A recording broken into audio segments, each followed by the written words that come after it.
ಹಳ್ಳಿಯ ಕಟ್ಟಿದ ಬಡವನೆದೆಯ ಗುಡಿಯಲ್ಲಿರುವೆ ನಾನು, ಬೆಳೆಯ ನಡುವೆ ರೈತ ಬಸಿದ ಬೆವರಲ್ಲಿರುವೆ ನಾನು.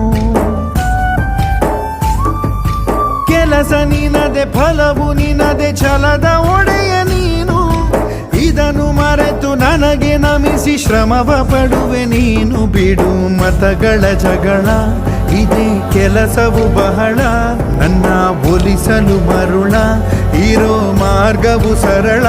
ನನ್ನ ಸೇರಲು ದಾರಿಯು ನೂರು, ಅದಕ್ಕೆ ತಕೆ ಈತ ಕರಾರು. ಅಣುವ